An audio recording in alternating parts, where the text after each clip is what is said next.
Merci de nous regarder pour cette nouvelle émission, pour ce nouveau numéro de votre magazine. Meilleurs vœux à vous.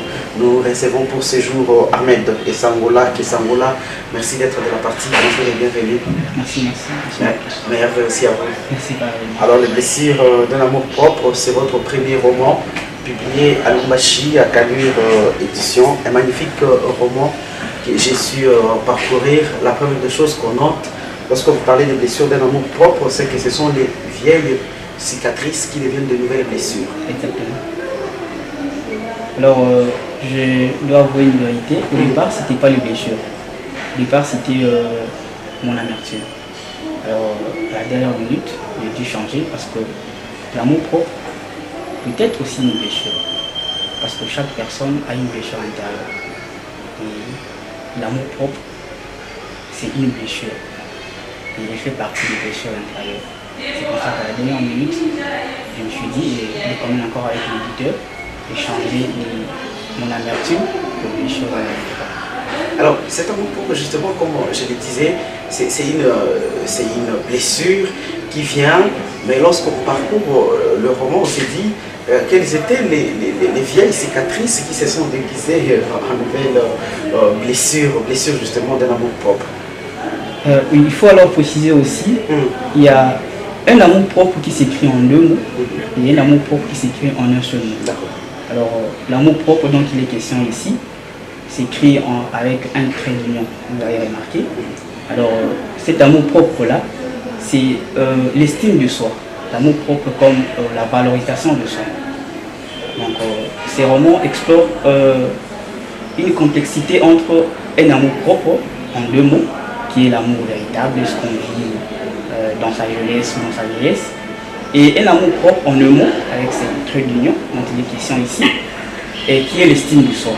Donc on est entre l'amour propre à gauche, la valorisation de soi, et l'amour propre à droite, qui est l'amour véritable.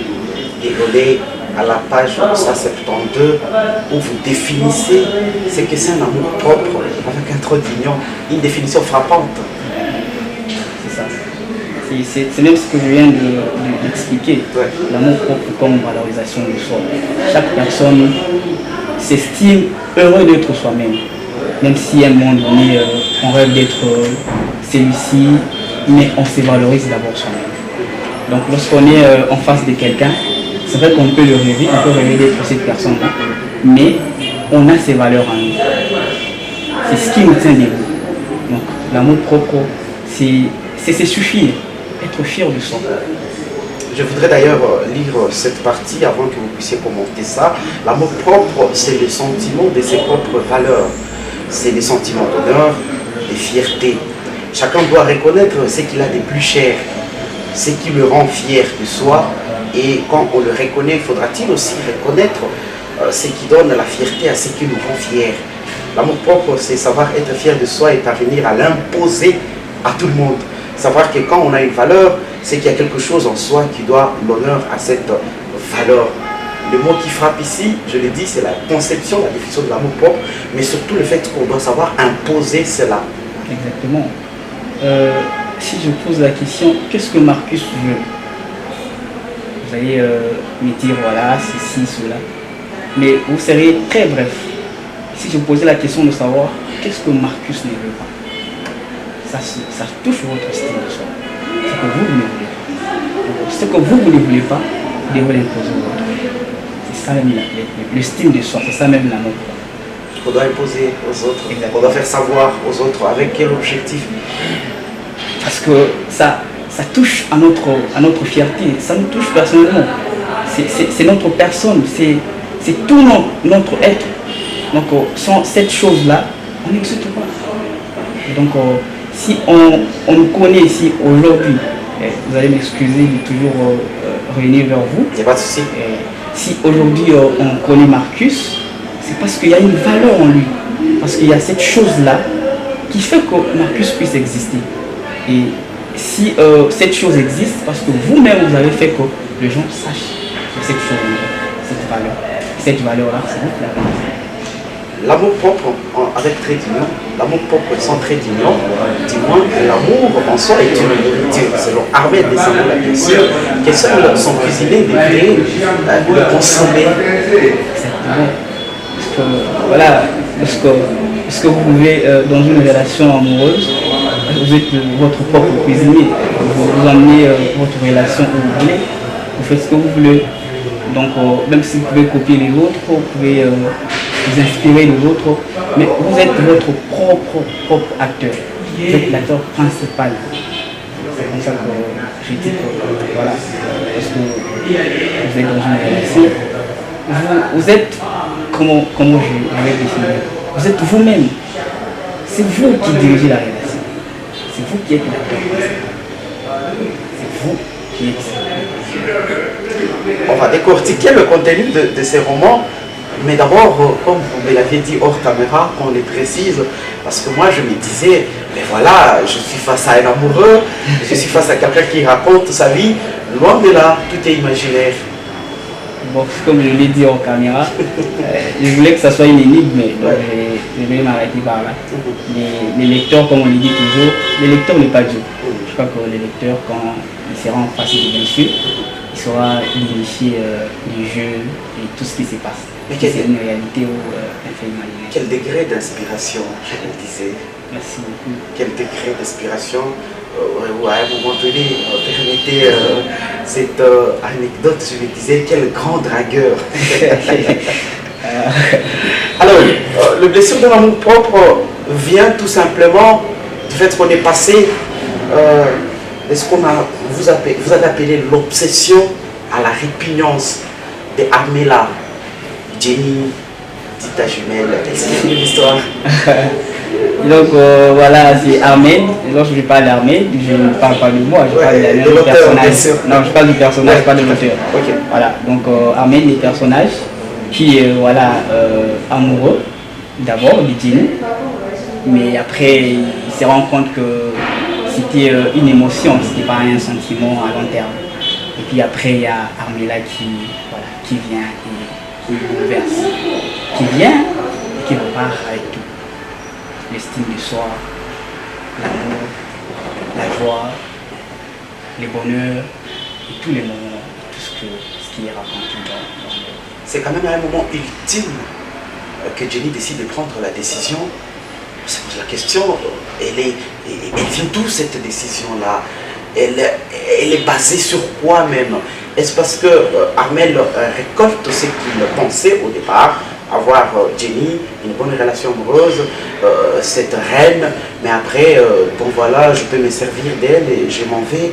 Je me suis posé tant de questions pour savoir la décision de Jenny est venue d'où. Bon, l'amour c'est quelque chose de complexe. Ouais. On ne sait pas quand il vient. L'amour vient de nulle part, comme on l'a dit. Et donc, ça peut venir à n'importe quel moment. Au départ, on peut se dire amoureux de quelqu'un, mais à la minute qui suit, on le dégoûte. C'est comme ça, c'est le cas avec Armel qui, voilà, dont le jeu tombe sur Jenny, mais quelques jours après, il y a ces changements brusques. Donc c'est quelque chose d'inexplicable, c'est complexe. Après, il y a ces coups de foudre avec Armella. Je crois que Armella,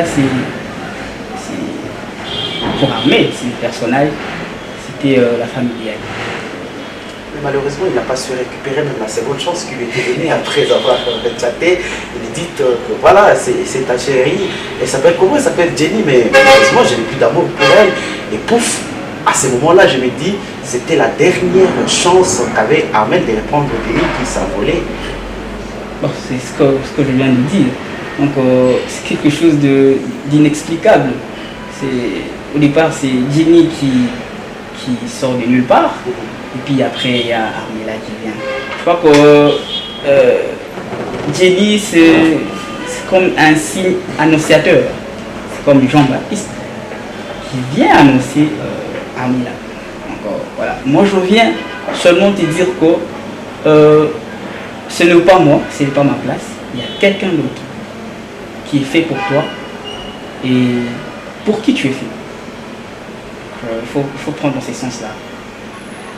Armel, grand poète qui a écrit les romans, je l'ai dit, une phrase encore que vous devez nous expliquer, que nous trouvons dans ces livres. Si la lumière est le premier amour de la vie, l'amour n'est-il pas la lumière du cœur? Ça signifie quoi? Lorsqu'on est, je crois que le bébé, lorsqu'il naît, la première des choses qu'il voit, c'est la lumière, le jour. Donc même s'il naît à 3 heures, à 4 heures du matin, mais il y a cette différence-là. Dans le ventre de maman, c'est différent de quand il est né, parce qu'il est déjà au monde. Donc la lumière, c'est le premier signe de la vie. Lorsqu'on voit le jour, c'est qu'on vit. C'est qu'on ne paraît plus, mais on est être. Et donc l'amour, c'est la lumière du cœur. Un cœur sans amour. Et vous-t-il? Dès lors, non. Un cœur sans amour, c'est une poubelle. Donc l'amour, c'est le cœur même. L'amour, c'est comment? Le piédestal même du cœur. Donc sans l'amour, le cœur ne vaut rien. Je crois que c'est dans ce sens. Et à ce niveau ici, pas question de différencier l'amour. L'amour propre avec trait d'union ou non. L'amour, c'est la lumière du cœur. L'amour tout court. Exactement. Là, on parle de l'amour. Parce que même quand on parle de l'amour avec trait d'union ou l'amour avec sans trait d'union, c'est d'abord l'amour. Parce que s'aimer soi-même, c'est d'abord l'amour. Aimer l'autre, c'est d'abord l'amour. Armel est quand même complexe. Armel est insaisissable. Armella plutôt, j'arrive, est insaisissable. Elle est complexe. Elle est tout. Je me dis comment comprendre une telle femme si une telle histoire m'a arrivé ou arrivé à un de mes téléspectateurs. En tout cas, Armella, c'est le plus grand mystère. C'est le plus grand mystère, c'est peut-être la plus grande énigme qui n'existe. Ah, c'est la femme avant tout. La femme, elle est complexe comme l'amour. Mais je te conseillerais d'aimer Armella si Pour quelle raison? Parce que c'est la meilleure chose qui existe. Sa nature, la nature d'une femme comme Armella, la personnalité d'une femme comme Armella? Oui, exactement. Parce qu'il y a des pages où bon, Armel, quand je dis je parle du personnage, pas de l'auteur. Je ne veux pas que ça puisse. Voilà. Quand je parle du jeu, c'est du personnage. Alors, quand Armel définit Armella, je ne sais pas si vous êtes tombé sur l'une des pages dans laquelle on définit Armella, c'est une fille qui sait dire ce qu'il pense, honnête, voilà, qui aime profiter de la vie, un peu narcissique. Voilà. Une fille qui te booste, qui réveille le lion qui dort en toi. Et je crois que dans certaines des pages, Armel, le personnage, définit Armella comme l'artisane même de sa plume. C'est complexe entre Armel l'auteur et Armel le personnage. Donc si aujourd'hui Marcus me disait que non, je suis devenu ce que je suis aujourd'hui grâce à telle personne, je crois que cette personne mérite pas seulement des fleurs, mais elle mérite de l'amour. C'est Armella. Vous arrivez là où je voulais y arriver avec cette précédente question. Après tout, Armella, c'est une femme. Et vous dites, y aurait-il une créature si complète qu'une femme? Exactement. Mais est-ce que Dieu a créé une personne, une chose aussi belle qu'une femme, aussi complexe? Mais elle joue son rôle. C'est vrai que je ne veux pas être féministe, mais la femme, c'est la plus belle merveille. C'est la chose la plus merveilleuse. Excusez-moi. Elle est complète. Elle a tout. Il ne faut pas qu'on la limite. avec tout ce qu'il y a aujourd'hui, les réseaux sociaux, les corps, la beauté et tout. Non, la femme c'est aussi l'intelligence, la femme c'est aussi la façon de réfléchir, la femme c'est le ménage, la femme c'est une touche aussi différente de la nôtre. Aujourd'hui, quand une femme fait quelque chose, vous allez ressentir qu'il y a une différence. Quand vous parlez, quand la femme parle, il y a une différence. Donc, elle est complexe, elle a tout. La femme peut facilement te convaincre, juste en te regardant, droit dans les yeux. C'est qu'un homme ne peut pas faire. Elle est complexe. Il n'existe pas une créature aussi parfaite que la femme. Aussi parfaite. Alors aussi complète. J'aime une chose, la différence que vous faites, je fais la page 176 et 177, entre les premiers moments et les derniers moments. Permettez que je les lise et puis vous allez commenter votre argumentation. En vérité, les premières fois sont très spéciales. Elles sont uniques. Mais les dernières fois sont incomparables. Elles sont magiques. Ce qui se passe, c'est que les gens ne reconnaissent pas que ce sont les dernières fois. Avant que vous commentiez cela, je reviens d'abord dans l'histoire de vos deux personnages. Donc, on peut comprendre et on peut conclure que Amel ne comprenait pas que ce sont les derniers moments et que ces derniers moments sont incomparables. Exactement. Alors, je reviens, j'ajoute, vous n'avez pas fini la lecture. Oui, je n'ai pas fini, bien sûr. Mais, il a la phrase qui suit, je crois. Oui, c'est excellent. Ouais, c'est les derniers moments où l'amour à long flot nous verse le bonheur reste inconnu. Ces derniers instants où l'amour à long flot nous verse le bonheur, il reste inconnu. Je ne sais pas si vous avez déjà été dans une relation où tout va bien et que d'un coup, voilà, tout s'échappe. Tout s'échappe. Tout emporte. Tout s'emporte.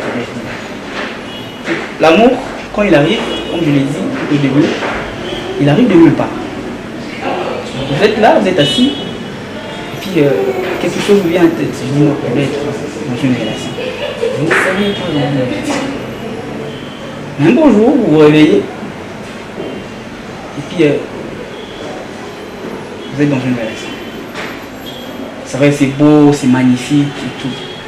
Mais lorsque vous vivez des beaux moments dans cette relation-là, la fin, elle est imprévisible. Mais elle est incomparable. Parce que le dernier moment où vous vivez votre amour, votre relation, c'est peut-être le plus beau moment. Et ce qui arrive la plupart du fois, lorsque nous quittons une relation, et qu'il nous arrive de penser à cette relation, on pense à la dernière. On ne s'imagine pas toute une histoire, il y a juste les derniers moments qui reviennent en tête. Voilà. La plupart des fois, ce sont les derniers moments qui reviennent en tête. Pourquoi? Parce qu'ils sont uniques, ils sont magiques. Les blessures d'un amour propre, un merveilleux roman donc,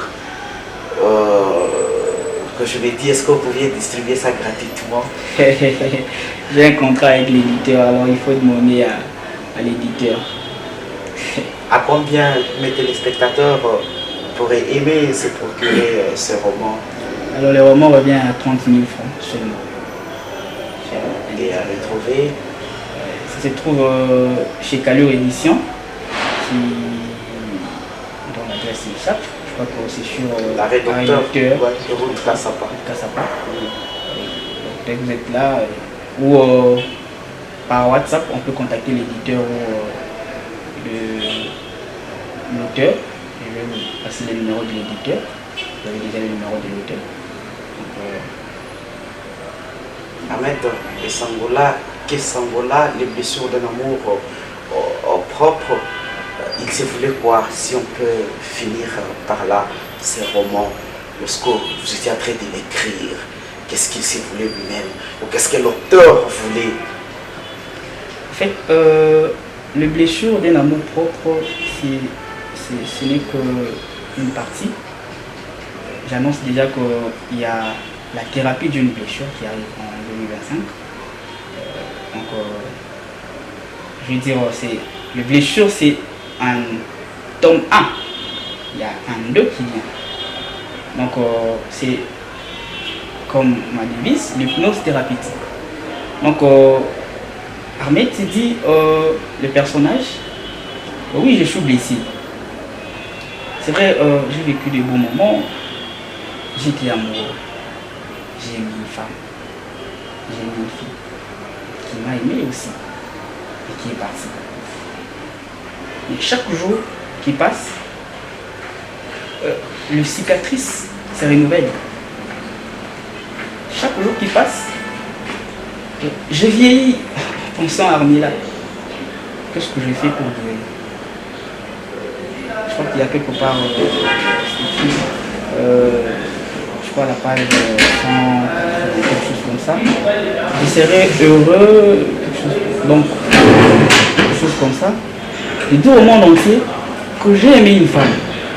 Ça c'est le personnage, pas l'auteur Armila. Le personnage. J'ai aimé une femme.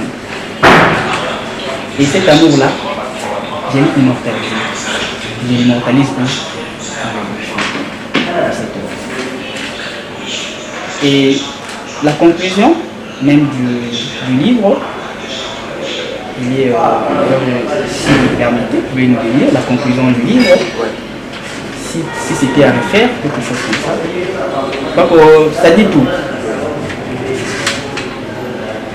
Mon amertume donc la conclusion avant mon amertume.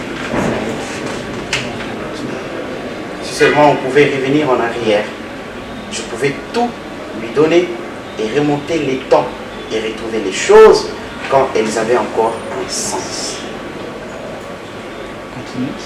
Je pouvais me concentrer à fond sur ce que je devrais être. De point, cet homme intéressant qui sait communiquer son homme, capable de redresser la barre en pleine tempête, j'arrive, j'éviterai la dictature, la colère et la précipitation. J'aurais essayé de l'apprendre à remettre en cause ses croyances pessimistes, à savoir que la vie est courte et qu'il faut profiter d'elle, à savoir pardonner et aimer de tout cœur, de toute force et accepter les défauts des autres. J'aurais aussi pris mon temps et lui dire qu'il est encore plus important d'être et de rester soi-même, de ne pas se laisser dans les jugements des autres, de résister aux humeurs, aux idées toutes faites, mais d'élargir ses horizons et discerner avec la plus élémentaire prudence les choses. Pour finir ma leçon, j'aurais souhaité lui souffler à l'oreille qu'un, je cite, l'amour sans sacrifice est comme une foi sans heure. Fin de citation.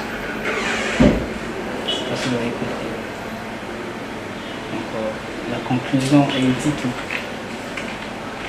les blessures, ce ne sont pas que des blessures, c'est une thérapie. Donc j'invite les lecteurs, les amoureux de la littérature et du livre de consommer avec le plus grand amour, le plus grand plaisir de blessure de l'amour. Je sais que chacun de nous a une blessure intérieure, pas seulement en amour. L'amour propre n'est pas qu'une blessure qui vient de l'amour. Le rejet, la dévalorisation, l'abandon. Parce que ces livres n'explorent pas que l'amour. Il y a des parties où je fais un clin d'œil au Congo, je fais un clin d'œil à la vie, au travail, je fais un clin d'œil à la profession. Donc c'est une sorte une diversité. Donc j'essaye de ne pas gêner les lecteurs, j'essaie de ne pas endormir les lecteurs. C'est comme ça que je l'appelle une thérapie. Donc ce n'est pas qu'une blessure. Ahmed, nous vous disons merci. Vous l'avez compris, Ahmed est notre invité, l'auteur de ces romans. Ce n'est pas une première. Vous avez vu des artistes et musiciens dénommer leur album par leur nom ou un titre de leur chanson. C'est comme ça que Ahmed a préféré que les personnages de ces romans puisse aussi l'un porter le nom de Armel et puis l'autre Jenny de son vrai nom qui s'appellerait Armella ou alors Jumelle. Merci de nous avoir regardé. Vous pouvez procurer le livre, nous l'avions dit, à 30 000 francs au niveau des Callure Éditions sur Arrêt Docteur si vous allez vers l'université de Lubumbashi, aux cités universitaires. Et vous pouvez aussi retrouver cette émission sur YouTube, Arc-en-Ciel RTV officiel. Au revoir.